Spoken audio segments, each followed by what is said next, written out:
Mookie. Yo. And we back with another reaction video. Mookie. Yeah. How you feeling, bro? Feeling good, baby. Happy Thanksgiving. Yeah, Turkey Day.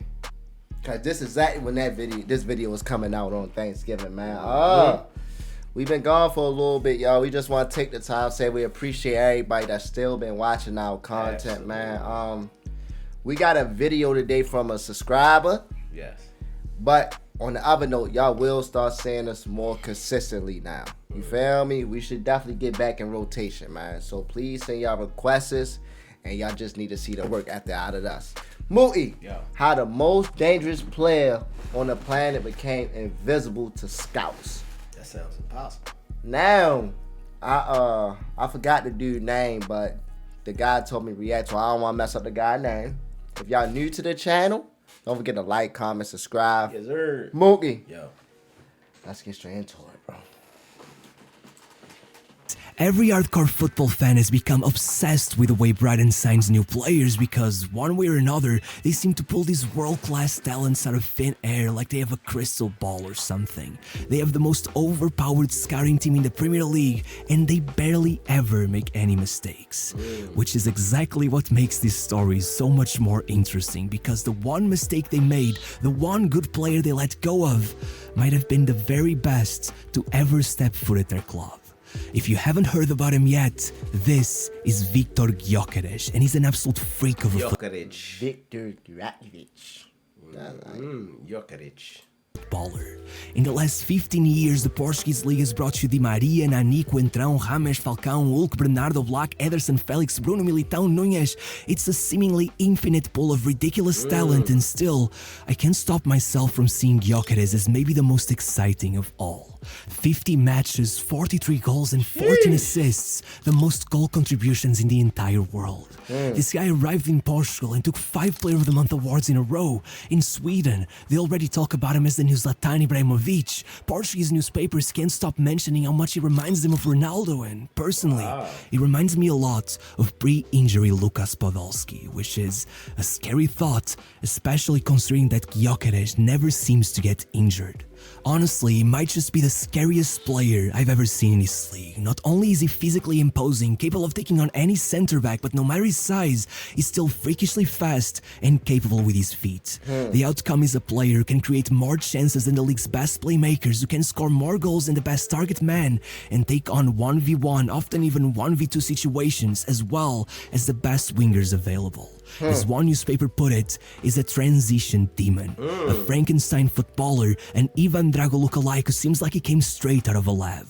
And still, we gotta ask the question, how exactly did this guy get 26 years of age, playing right under the noses of all the Premier League greats, and still leave without anyone noticing? Even now, how is no one triggered his release clause? Every month, this Airbnb pays me in semi-passive income. Now here's the thing. I don't own it, and I... Look, to show you just how much Brighton messed up, we gotta go back to the 17th of September 2020.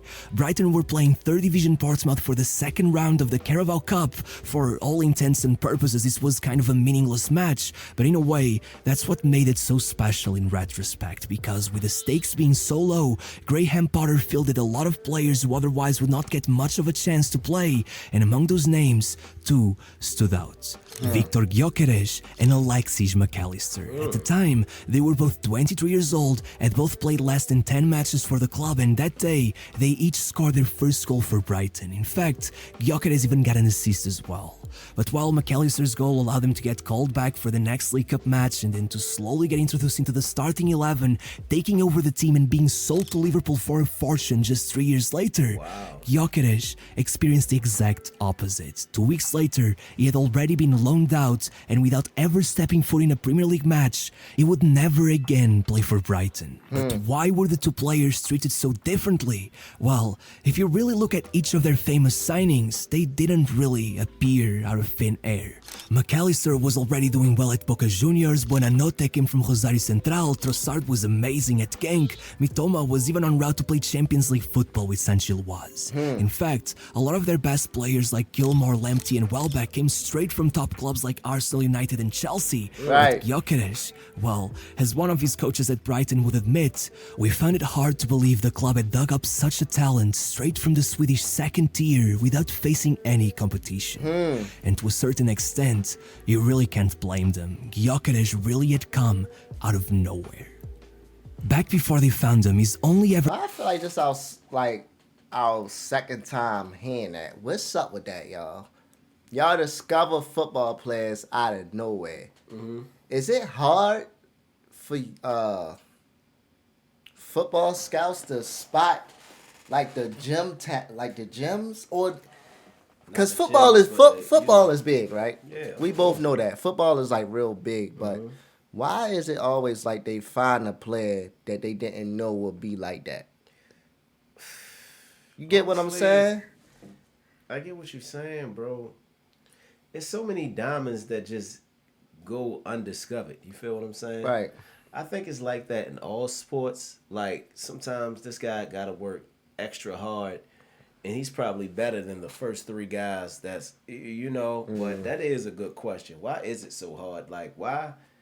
Like, how did this guy miss your eyesight? I mean, you just miss him. Like, it's crazy. Yeah, that's wild. Is it because it's just so many football And that's players? exactly what I think it is. It's so much football being played, they can't see every single thing. Because you seen the team, it had three talented guys already that think above him. Right. But the dude got so much potential that he is going to probably be better than them. Yeah. But the talent of the three guys, you can't... Kind of overshadowed him. You know what I'm saying? They so focused on this, they just don't see that. That's wild, bro.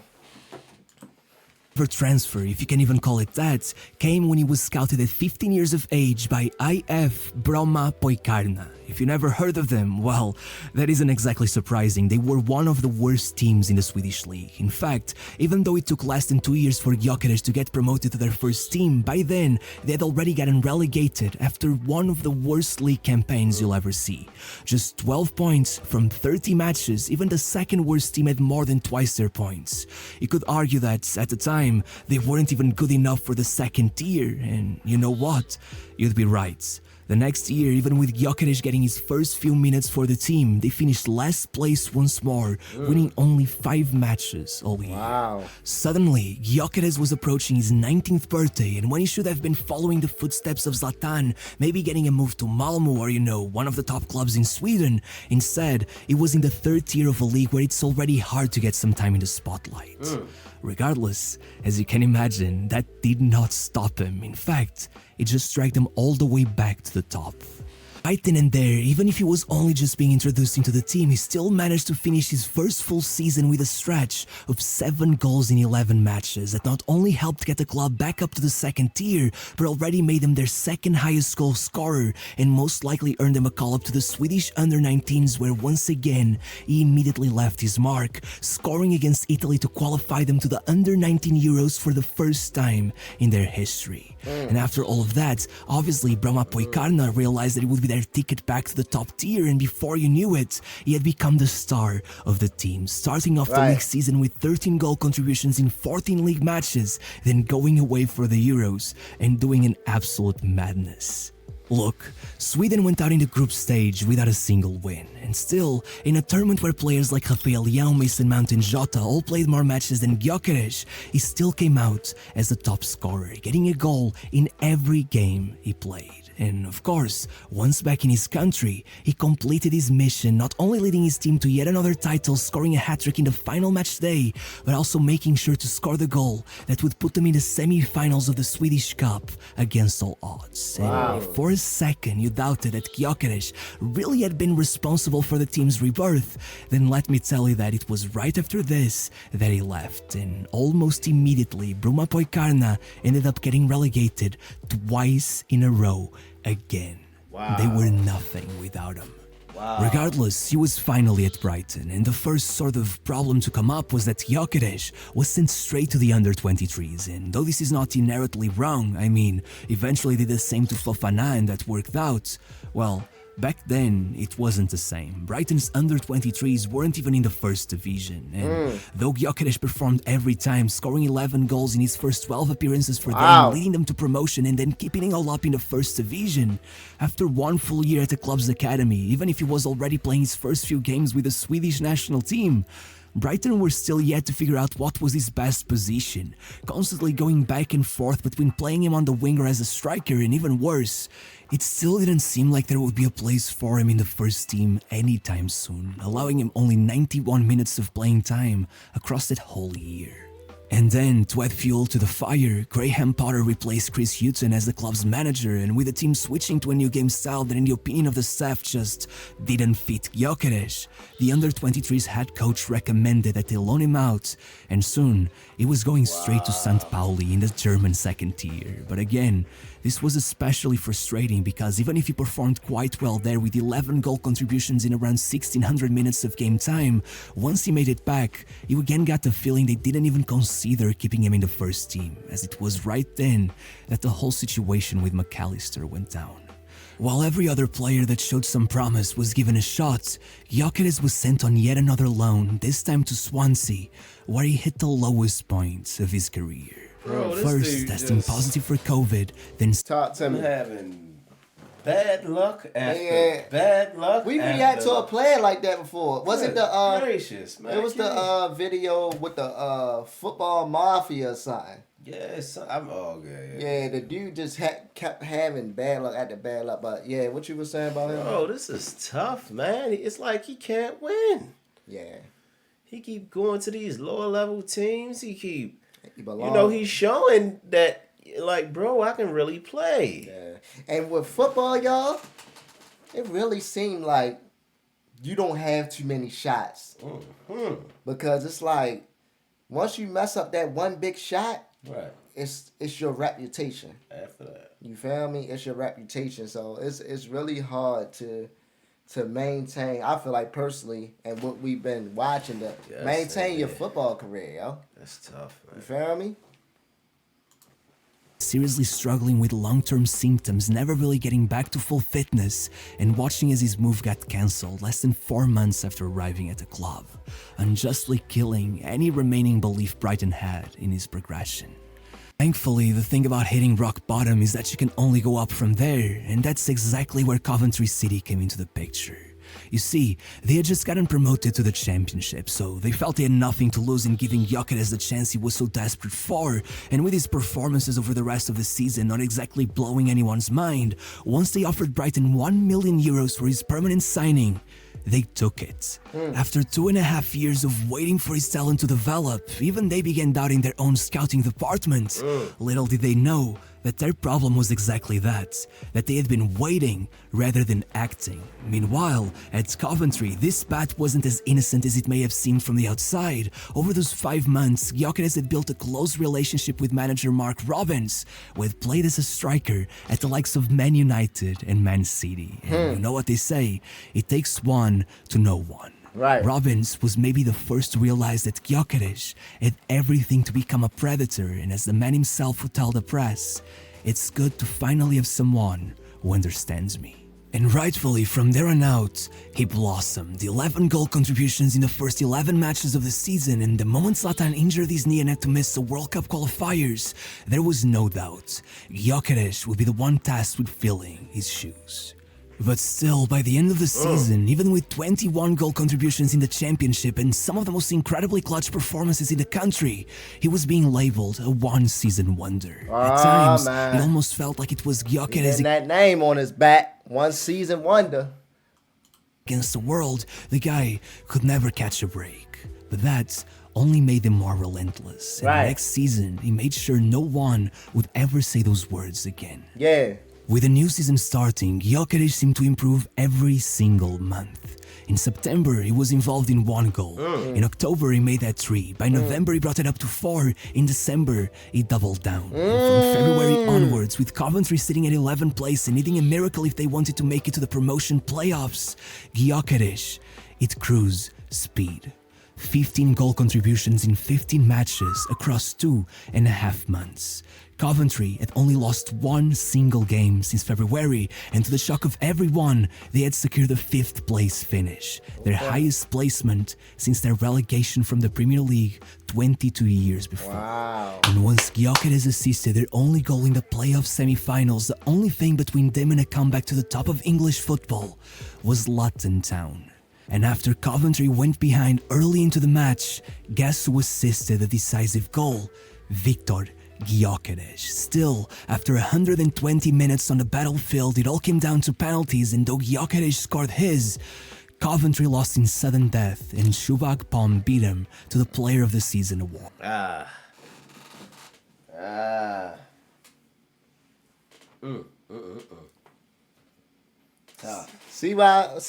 See what I mean? I'm not trying to say his team. What you guys say, yo? I mean, It's a part of the game. it's a part of the game. Like, so when this would happen, if it was me, I would just have like I said, a maniacal mindset just to get better. Right. Because it's going to happen. It's a part of I'm sports. be like, this will never happen to me again. That's how Kobe was when he Yeah. lost in the playoffs, bro. But did y'all see that game, bro? Was y'all watching and was y'all hurt for my guy? You feel me? And things like that, in football, when you lose a game like that, your chances of winning the trophies and the MVPs, it mess you up. Like in the NBA, if you gonna win the MVP, you good. But in here, if you don't win the league, it determines It determines your shots for real. Yeah. Like, you know what I'm saying? Because they playing for like okay teams, not powerhouse teams like a Barcelona. And they look at the Madrid. overall thing. Yeah, absolutely. You can be 2-84 in the NBA, but if you was averaging triple doubles, you'll get it. So it's different.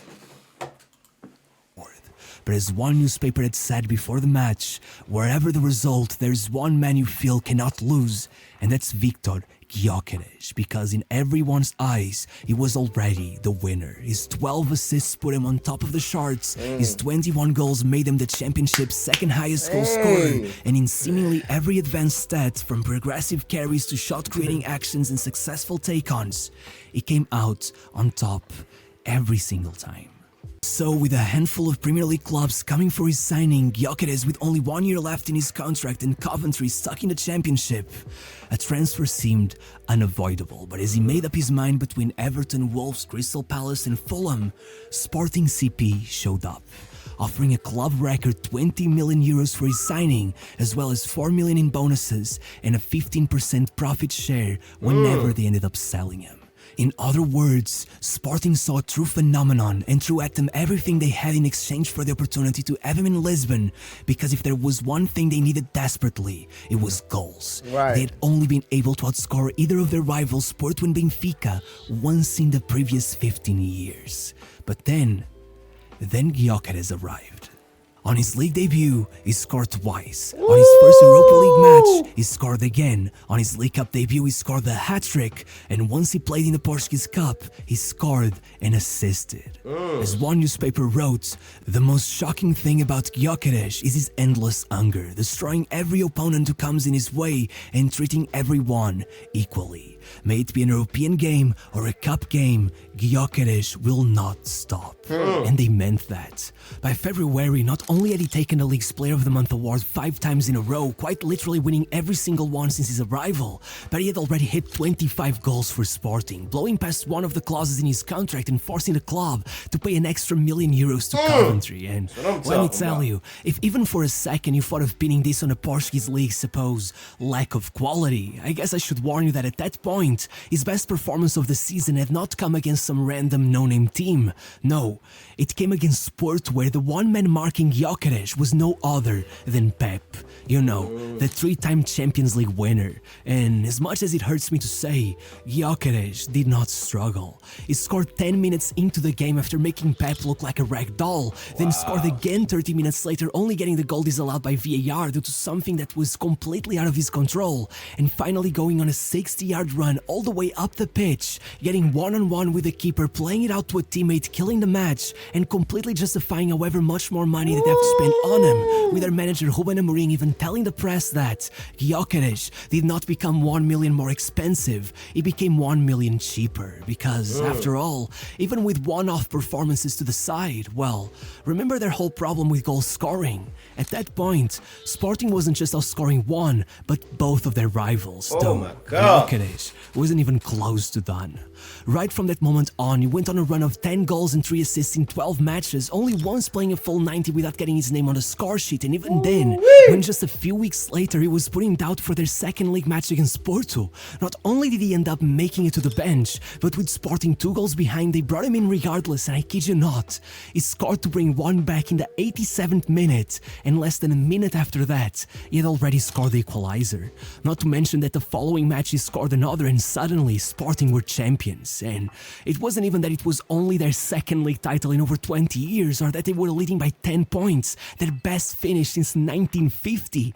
No, what shocked me the most was that they were on 96 goals, 19 more than Benfica, 33 more than Porto, and 23 more than their best tally of the 21st century. Long gone were the claims that Sporting couldn't get numbers on the score sheet, and it was very clearly thanks to the fact that Gyökeres had completely demolished the goal-scoring shards. You could take all three of Porto's top scorers, Evanilson, Galeno, and Taremi, and still altogether they had 28 goals. You could do the same for Benfica, get Rafa Silva, Di Maria, and Kokshu, and they totaled 30 goals. Meanwhile, Gyökeres, all by himself, was on 29. It wasn't even up for discussion who the player of the year was, and still, after a summer where shockingly no one had the decency to pay up and get this monster away from my country, now he's already on 19 goal contributions, and it's only been a month and a half since the season started, meaning that if impossibly he somehow keeps going at this rate, he'll finish the year with 103 goal contributions, matching Messi's best ever season. And if that isn't enough to make you scared of this villain, guess why he always does that one celebration? Because as he explained it himself, no one cared who I was until I put on the mask. Oh, that's dope, baby. That's what you call relentless, y'all. Yes, sir. I love it. I love it. Great ending, Viktor Gyökeres. Yeah, bro. I know I said that wrong. We definitely gonna have to remember my guy's name right here, bro. Ooh, baby. Oh man, Mooty. 24 million euros, 4 guaranteed in bonus. Doing his thing. After everything he went through, After everything he went through. overall of the video by your boy Dally Dose. What you think, bro? Double D, hey man. This was an amazing thing. Right. I love stories like this, bro. And he about to keep going. He about to keep going. I hope he do match Messi record. So we heard of Cole Palmer. Chili. We heard of your boy. I don't know. I don't want to get. Yeah, man. We gonna call him VG. Yeah, VG. You feel me? His story was incredible, though, y'all. I hope that's like a little lesson for everybody out there that's striving for something, bro. Never give up, bro. Facts. No matter how it get, yo. You get knocked down 7, you get up 8. On Feel everything. me? Come on, baby. Amazing video, man. Look, man, if y'all new to the channel, don't forget to like, comment, subscribe. Yes, sir. We love everybody on this platform that follow us, bro. We love y'all. We appreciate y'all. I'm Nick DUNSON. I'm Mookie Dunson. And we out, baby. 1.